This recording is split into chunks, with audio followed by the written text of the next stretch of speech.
ஜனநாயகன் படத்துக்கு ஏற்பட்டிருக்கக்கூடிய நெருக்கடியும் அவருக்கான சிபிஐ சம்மன்ஸும் அவருடைய அரசு எல்லையில் ஒரு பெரிய தாக்கத்தை ஏற்படுத்தும்.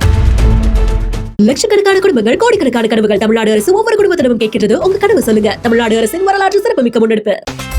No compromise. உங்க சைடுலயும் எங்க சைடுலயும். It's a GT promise. அழகு தரும் மூலிகைகள், ஆரோக்கியம் தரும் மருத்துவர்கள். டாக்டர் ஸ்ரீவர்மாஸ். விஜயை நோக்கி நகர ஆரம்பித்தவர்கள் அந்த மாதிரி இருந்தார். அவர் விஜய் பக்கமா எல்லா கட்சிகளையும் ஓரம் கட்டப்பட்டவர்கள் விஜய்னு ஒரு ஆப்ஷன் இருக்கு நம்பிக்கிட்டு இருந்தாங்க. இன்னைக்கு அது ஒரு பெரிய ஒரு நெருக்கடிக்கு உள்ளாகி இருக்கு. ஏன்னா காங்கிரஸ் பாஸ்ட் 1 வீக்கா ஜனநாயகன் படம் விஷயத்துல செயல்பட்டு கொண்டிருப்பது திமுகவுக்கு பிடிக்கல. எல்லாரும் அவங்க கார்டை ரொம்ப சாமர்த்தியமா பிளே பண்றதா நினைச்சிட்டு பிளே பண்றாங்க. கூடுதல் சீட்டு வேணும். விஜய் அண்ணனுக்கு அண்ணாவோட சின்ன அட்வைஸ், இன்னைக்கு காங்கிரஸ் என்ற கட்சி நம்பிராதீங்க. காங்கிரஸை நம்பாதீங்கன்னு சொல்றது யாருக்கான மெசேஜ்?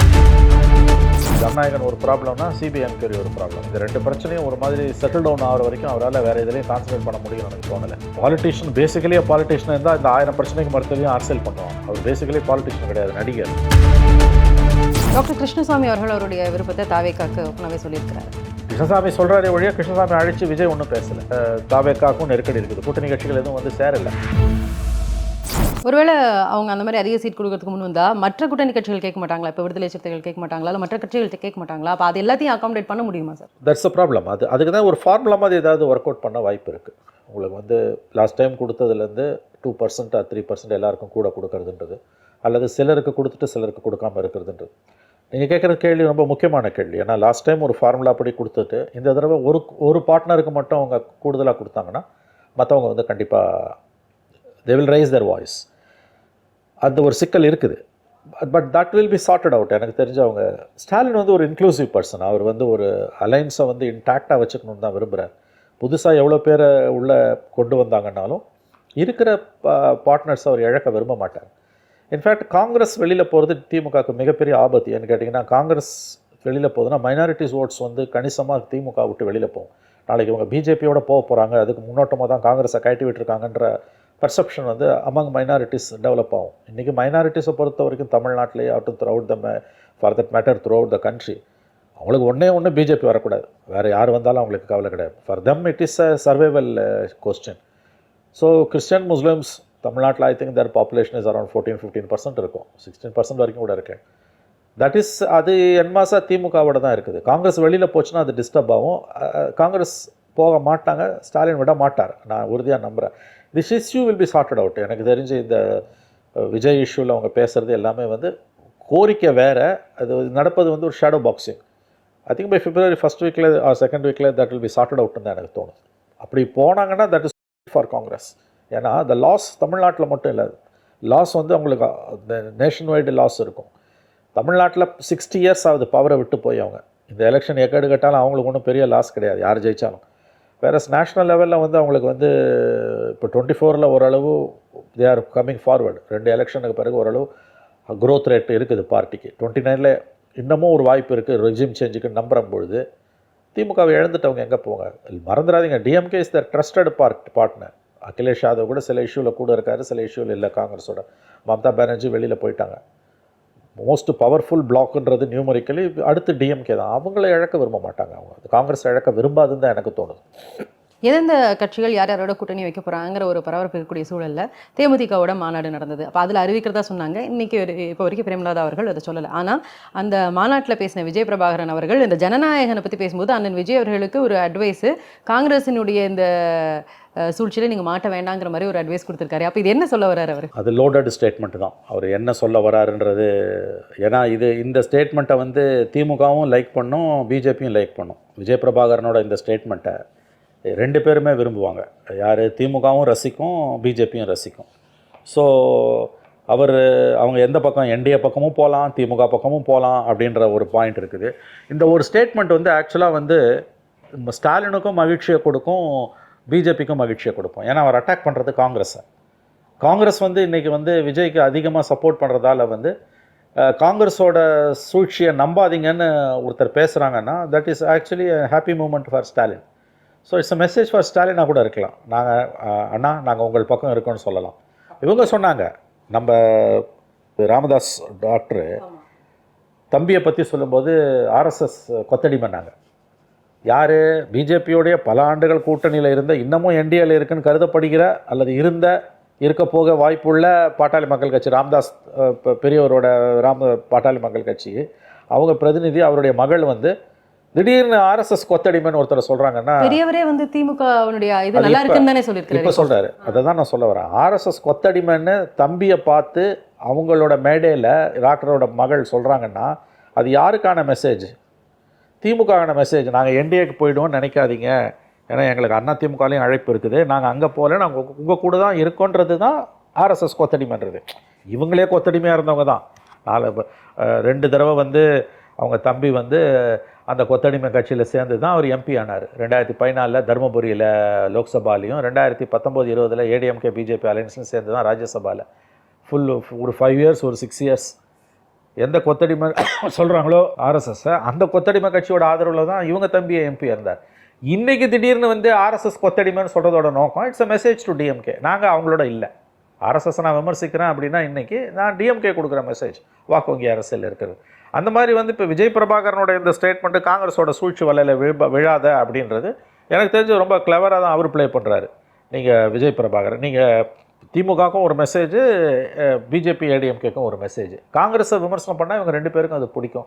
மோர் தென் ஏடிஎம்கே பிஜேபி. இன்றைக்கி டிஎம்கேக்கும் வந்து அது ரொம்ப ஸ்மூத் மெசேஜ் அது. ஏன்னா காங்கிரஸ் வந்து பாஸ்ட் 1 வீக்காக வந்து இந்த ஜனநாயகன் படம் விஷயத்தில் வந்து செயல்பட்டு கொண்டிருப்பது திமுகவுக்கு பிடிக்கல. பார்த்துருப்பீங்க சோஷியல் மீடியாவில் அவருடைய ஆதரவாளர்கள் கட்சிக்காரர்களோட ரியாக்ஷனை பார்த்தீங்கனாலே they don't like Congress move. அப்போ காங்கிரஸை நம்பாதீங்கன்னு சொல்கிறது யாருக்கான மெசேஜ்?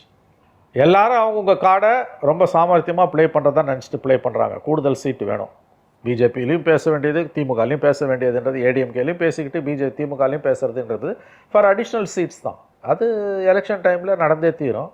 ஒரு கட்டத்தில் எல்லாம் முடிவுக்கு வரும். டாக்டர் ராமதாஸ் அவர்கள் வந்து அன்புமணி அவர்கள் என்டிஏல சேர்ந்தது அப்படிங்கிறது செல்லாது, ஏன்னா பாமக அப்படிங்கிறது என்னுடைய தலைமையிலானதான்னு சொல்கிறாரு. இப்போ நீங்கள் சொன்ன மாதிரி திமுக வந்து நல்லா தான் செயல்பட்டு இருக்காங்க அப்படிங்கிறதையும் அவர் இப்போ சமீபத்தில் பேசின இன்டர்வியூவில் சொல்லியிருக்காரு.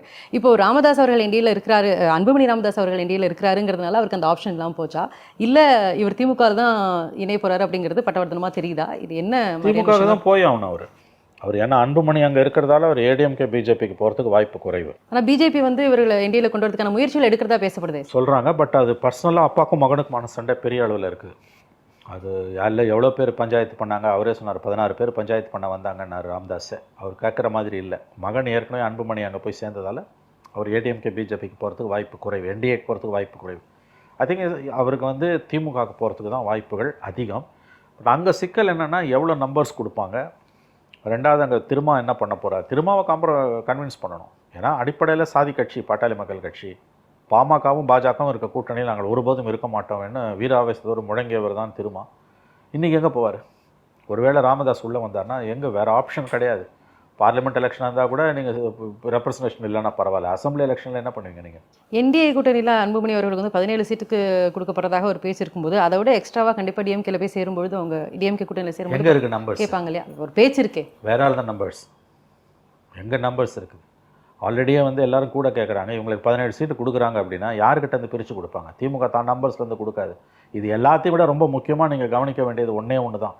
விசிகாவும் பிஎம்கேவும் இருக்கக்கூடிய அலையன்ஸும் தோல்வியை சந்திக்கும். எப்படின்னா ஓட் ட்ரான்ஸ்ஃபர் ஆகாது. 2011 திருமாவளவனும் ராமதாஸும் ஒரே கூட்டணியில் இருந்தாங்க. Congress, DMK, Congress, PMK, VCK.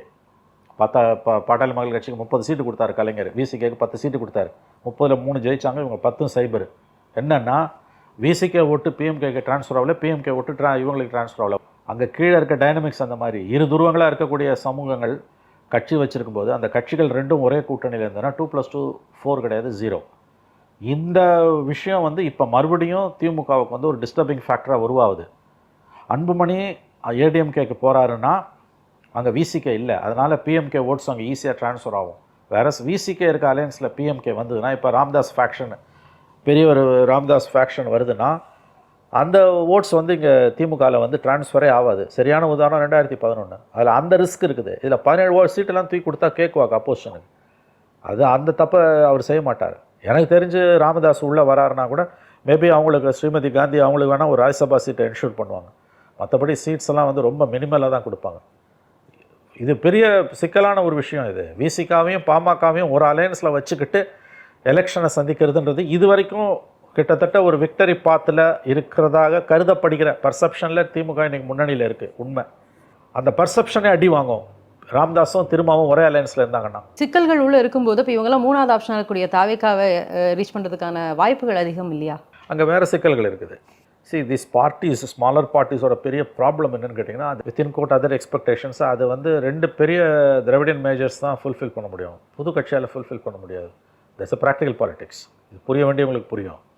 This is their expectation. They're brutal and they're very very open. அதில் ஒரே நேரத்தில் 3 பேரோடையும் பேசுவாங்க அவங்க. அது பெரிய கட்சிகளுக்கும் அது தெரியும். ஏன்னா பெரிய கட்சிகளுக்கு பாத்தியதை இருக்குது. 0.5%, 1/4%, 0.25%, ஓட்ஸ் உடையலாம். இது this way or that way. அப்போ ஏடிஎம்கேவும் இல்லை, டிஎம்கேவும் இல்லை, இந்தியா பிளாக்கும் இல்லை, என்டிஏவும் இல்லை, தாவேக்காக போவாங்கன்னா போக மாட்டாங்க. பாலிடிக்ஸ் தெரிஞ்சவங்களுக்கு அது தெரியும். வெளிப்படையாக பார்க்கும்போது அது ஒரு ஆப்ஷனாக இருக்கலாம். But actually it's not an option. Because these parties, இந்த கட்சிகள், த சோகால் ஸ்மாலர் பார்ட்டிஸ், இவங்களோட நோக்கங்கள் வேறு. டாக்டர் கிருஷ்ணசாமி அவர்கள் அவருடைய விருப்பத்தை தாவேக்காக்கு ஓப்பனாகவே சொல்லியிருக்கிறாரு. ஐ டோன்ட் நோ அபவுட் கிருஷ்ணசாமியை வந்து இப்போ அவங்க இந்தியா பிளாக்குக்கு இந்தியா கூட்டணிக்கு வர முடியாது. அவருக்கு ஒரே ஆப்ஷன் என்டிஏ தான். என்டிஏக்குள்ளே ஒரு ஏடிஎம்கே வந்து கடந்த காலங்கள் அகாமடேட் பண்ணிச்சு, பிஜேபி அகாமடேட் பண்ணிச்சு. இன்ஃபேக்ட் கிருஷ்ணசாமி வந்து one of the interesting characters. அவர் வந்து 2014 Modi government, first Modi government வந்தோடனே 2015 சோஷியல் இன்ஜினியரிங்னு ஃபஸ்ட்டு குறி வச்சது அந்த கட்சியை தான்.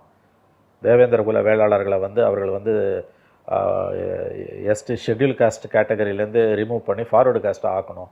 நாங்கள் வந்து பல்லர்கள் கிடையாது, பல்லர்கள் எங்களை சொல்லக்கூடாது அப்படின்னு ஒரு வினோதமான கோரிக்கை. அதாவது எல்லாரும் என்னை SC STயில் சேர்க்கணும்னு பிசியில் இருக்கவன், அவங்க SC STலேருந்து எங்களை ஃபார்வர்டு கம்யூனிட்டி ஆக்கணும்னு ஒரு வினோதமான கோரிக்கை வச்சாங்க. முதல்ல அது 2015 கவர்மெண்ட் வந்து ஒரு 1 இயரில் அமித்ஷாலாம் அப்போ பிஜேபி லீடர் அவர் மதுரையில் வந்து மீட்டிங்லாம் போட்டாங்க.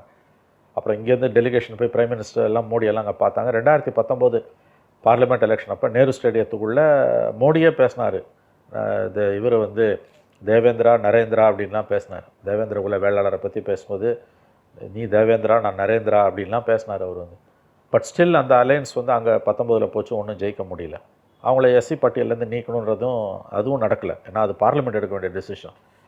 நான் அவங்க எங்கே போவாங்கன்னு நமக்கு தெரியாது. இப்போ 2 சைடும் அவங்க டிஎம்கே அலையன்ஸ் போகிறதுக்கு வாய்ப்பு குறைவு. ஏடிஎம்கேலையாவது அவங்க இருப்பாங்களான்னு தெரியல. அதனால தாவேக்கா அப்படிங்கிற மாதிரி இருக்கு. நான் என்ன சொல்றேன், ஆனால் அவர் யாரையுமே கண்டுக்க மாட்டேன்றாரு. எந்த பொலிட்டிக்கல் ஆக்டிவிட்டியுமே விஜய் கிட்ட இல்லையே. Look at it, Vijay's problem is he don't have any political activity. But அவர் கூட்டணிக்கு நாங்கள் வெல்கமிங்காக இருக்கோம்னு சொல்கிறாருங்க. என்ன நடைமுறையில் என்ன வந்து இப்போ செங்கோட்டையனுக்கு தவிர யார் போய் பார்த்தா? ஜேசிடி பிரபாகரன் போய் பார்த்தாரு. எத்தனையோ பேர் போய் சேரணும்னு பார்க்குறாங்க. அவங்க யாரையுமே அவரால் பெருசாக வந்து அகாமடேட் பண்ணவே முடியல. Elections R nearing. இப்போ அவருக்கு ப்ராப்ளம் வந்து ஜனநாயகன் ஒரு ப்ராப்ளம்னா சிபிஐ என்கொயரி ஒரு ப்ராப்ளம். இந்த 2 பிரச்சனையும் ஒரு மாதிரி செட்டில் டவுன் ஆகிற வரைக்கும் அவரால் வேறு எதுலையும் கான்சன்ட்ரேட் பண்ண முடியும்னு எனக்கு தோணலை. பாலிட்டிஷியன் பேசிக்கலி பாலிட்டிஷியன் இருந்தால் இந்த 1000 பிரச்சனைக்கு மறுத்தலையும் அரசியல் பண்ணுவான். அவர் பேசிக்கலி பாலிட்டிஷியன் கிடையாது, நடிகர். இப்போ ஜனநாயகம் படம் தள்ளி போனது ஒரு பெரிய டிஸ்டர்பன்ஸ். இத்தனைக்கும் ப்ரொடியூசர் அவர் இல்லாட்டி கூட இப்போ சிபிஐ என்கொயரி போய் ஆகணும். இதுக்கு இன்பிட்வீன் அவர் குழு அமைச்சிருக்கிறாரு. தேர்தல் வாக்குறுதிகளுக்காக ஒரு டீம் செட் பண்ணியிருக்கிறாரு. அதை வெளியிட்டிருக்கிறாங்க. ஜேசிடி பிரபாகரன் இருக்கிறாரு, அருண்ராஜா எஸ் இருக்கிறாரு, நம்ம ராஜ்மோகன் அவர்கள் இருக்கிறாரு, மயூரி அவர்கள் இருக்கிறாங்க. இந்த மாதிரி ஒரு டீம் ஃபார்ம் பண்ணி அவங்க மக்களை சந்திப்பாங்க. நீங்க அதுக்கு ஆதரவு கொடுங்கன்னு மற்றவங்கள்ட்ட கேட்டிருக்காரு. தேர்தல் அறிக்கை கொடுங்க, அதுக்கும் இதுக்கும் என்ன சம்பந்தம்? இல்ல அந்த ஆக்டிவிட்டிஸும் போயிட்டு இருக்கேன். அவுட் சோர்ஸ் பண்ணிட்டு போயிட்டாரு. இவர் யாரை கூப்பிட்டு பேசினாரு? கூட்டணி அமையணும்னா இவர் பேசணும் இல்லை? இவர் யாரையுமே பார்க்க மாட்டாரு, பேச மாட்டாருன்னா அது எப்படி கட்சி வந்து விளங்கும் உங்களுக்கு? எப்படி அடுத்த ஸ்டேஜுக்கு நீங்கள் போவீங்க? தேர்தல் அறிக்கை குழு ஒரு சாஸ்திரத்துக்கு திமுக போட்டாங்க, அண்ணா திமுக போட்டாங்க, சம்பிரதாயத்துக்கு நாங்களும் போட்டாங்க, அவ்வளோதான். அதுலேயே பார்த்தீங்கன்னா அனுபவசாலியான அந்த கட்சியில் இருக்கக்கூடிய செங்கோட்டையும் இல்லை, பல தேர்தல்களை பார்த்த நாஞ்சில் சம்பத் இல்லை. அவங்கெல்லாம் ஏன் இல்லை? அதில் இருக்கவங்களோட இல்லாதவங்க பேர் பற்றி யோசிச்சிங்கன்னா இட்ஸ் வெரி இன்ட்ரெஸ்டிங். ஸோ இது ஒரு பக்கம். இன்னொரு பக்கம் குழு அமைக்கிறதுக்கும் அவர் வந்து கூட்டணியை விரிவுபடுத்துறதுக்கும் அடிப்படையில் வித்தியாசம் இருக்குது. கூட்டணி அமைப்பது பற்றி அவர் தான் பேசணும். குழு வந்து வெறும் தேர்தல் அறிக்கையை தான் பார்க்கும். ஆகவே அவங்களுக்கு நெருக்கடி இருக்குது, தாவேக்காவுக்கும் நெருக்கடி இருக்குது. கூட்டணி கட்சிகள் எதுவும் வந்து சேரலை. கிருஷ்ணசாமி சொல்கிறாரே வழியாக கிருஷ்ணசாமி அழைச்சி விஜய் ஒன்றும் பேசலை. கிருஷ்ணசாமி இந்த தடவை எங்கே போவார்னு தெரியாது நமக்கு. லாஸ்ட் மினிட்ல ஏடிஎம்கேவோட போக தான் வாய்ப்புகள் அதிகம், தாவேக்கா இல்லைன்னா. அசம்பிளி எலெக்ஷன்றதுனால அவர் ஏடிஎம்கே கண்டிப்பாக வந்து அகாமடேட் பண்ணிக்கும் தான் நான் பார்க்குறேன். பொங்கலுக்கு அப்புறமாக தை பிறந்தால் வழி பிறக்கும் தான் எல்லா கட்சிகளுமே சொல்லிட்டு இருக்காங்க, இன்க்ளூடிங் நம்ம டிவிகே வரைக்குமே. ஜனவரிக்கு அப்புறமாக செங்கோட்டையன் அவர்கள் திரும்ப திரும்ப சொல்லிகிட்டே இருக்கிறாரு, பெரிய கூட்டணி அமையும், நிறைய பேர் எக்ஸ் மினிஸ்டர்ஸ் எக்ஸ் எம்எல்ஏஸ்லாம் வந்து சேர்றதுக்கான வாய்ப்பு இருக்குன்றதை சொல்லிகிட்டே இருக்காரு. பட் இது வரைக்கும் அதற்கான எந்த ஒரு அறிகுறியும் இல்லை. இப்போ அடுத்தடுத்து அவங்களுக்கு அடுத்தடுத்த பிரச்சனைகள் சந்திக்க வேண்டிய ஒரு சூழல் இருக்கும்போது அது அவருடைய அடுத்த கட்ட நகர்வு எப்படியாக இருக்க வாய்ப்பு இருக்குது? இதுதான் முக்கியமான பாயிண்ட். ஆக்சுவலாக இப்போ தான் நீங்கள் சரியான பாயிண்ட்டுக்கு வரீங்க. இப்போ ஜனநாயகன் படத்துக்கு ஏற்பட்டிருக்கக்கூடிய நெருக்கடியும் அதை விட முக்கியமாக மோர் தென் தட் அவருக்கான சிபிஐ அழைப்பானை சம்மன்ஸும் அவருடைய அரசியலில் இங்கே ஒரு பெரிய தாக்கத்தை ஏற்படுத்தும். புதியதாக அந்த கட்சிகள் தாவேக்கால போய் சேர்றது என்பது வந்து கடினமானதாக மாறும், அதற்கான வாய்ப்புகள் இருக்கின்றன. ஸோ அவரோட சினிமாவுக்கு ஏற்பட்டிருக்கக்கூடிய சிக்கல், அதை விட ரொம்ப முக்கியமாக அவருக்கு சிபிஐ மூலமாக கொடுக்கப்பட்டிருக்கிற சம்மன்ஸ், இது ரெண்டும் அவருடைய அரசியலில் பெரிய தாக்கத்தை ஏற்படுத்தும். அவருக்கு ஒரு நெருக்கடி வருது. அதாவது விஜய் நோக்கி நகர ஆரம்பித்தவர்கள், காந்த மாதிரி இருந்தார் அவர் வந்து விஜய் பக்கமாக, எல்லா கட்சிகளையும் ஓரங்கட்டப்பட்டவர்கள் விஜய்னு ஒரு ஆப்ஷன் இருக்குன்னு நம்பிக்கிட்டு இருந்தாங்க. இன்றைக்கி அது வந்து ஒரு பெரிய ஒரு நெருக்கடிக்கு உள்ளாகி இருக்கிறது. விஜய்க்கு ஏற்பட்டிருக்கக்கூடிய இந்த நெருக்கடிகள் அவருடைய அரசியலை, இந்த தேர்தல்கள் காலத்தில் அவருடைய அரசியலை பெரிய அளவில் பாதிக்கும். 2 திராவிட கட்சிகளையும் பிடிக்காமல் விஜய் பக்கம் நகரலாம் என்று நினைத்தவர்கள் இன்றைக்கு ஒரு மாதிரி பிரேக் போட்டு நின்றுருப்பாங்க. எஸ், இந்த இஷ்யூஸ் எஸ்பெஷலி சிபிஐ சம்மன்ஸ் வந்து அவருக்கு ஒரு நெருக்கடி தான். அவ்வளோ ஈஸியாக இனிமேல் அவர் பக்கம் போவது என்பது மற்ற கட்சிகளுக்கு, பெரும்பாலான அந்த சிறிய கட்சிகள் அல்லது பெரிய கட்சிகள் ஓரங்கட்டப்பட்டு அங்கே நகர விரும்பியவர்களுக்கு இன்றைக்கி அது ஒரு பெரிய ஷாக்காக தான் வந்திருக்கும். அது அவங்களுக்கு வந்து ஒரு I think it's a break. அவங்களுக்கு வந்து ஒரு ஷாக் அப்சர்வர் மாதிரி, அல்லது வந்து ஒரு பம்பர் தான் அது. அவங்க இப்போ ஒரு திசை தெரியாமல் தான் நிற்கிறாங்க. ஏன்னா ஓரங்கட்டப்பட்டவர்களுக்கு அவர் வந்து அங்கே ஒரு ஆப்ஷன் இருந்ததாக கருதப்பட்டது. இன்றைக்கி அது வந்து ஒரு அண்டர் சீஜ். இன்றைக்கி அது ஒரு முற்றுகைக்கு உள்ளாகி இருக்கிறது. லட்சக்கணக்கான குடும்பங்கள், கோடிக்கணக்கான கனவுகள். தமிழ்நாடு அரசு ஒவ்வொரு குடும்பத்தினரும் கேட்கிறது, உங்க கனவு சொல்லுங்க. தமிழ்நாடு அரசின் வரலாற்று சிறப்புமிக்க முன்னெடுப்பு. ஆஹா, நோ காம்ப்ரமைஸ். உங்க சைடுலயும் எங்க சைடுலயும். It's a GT promise. அழகு தரும் மூலிகைகள், ஆரோக்கியம் தரும் மருத்துவர்கள். டாக்டர் ஸ்ரீவர்மாஸ்.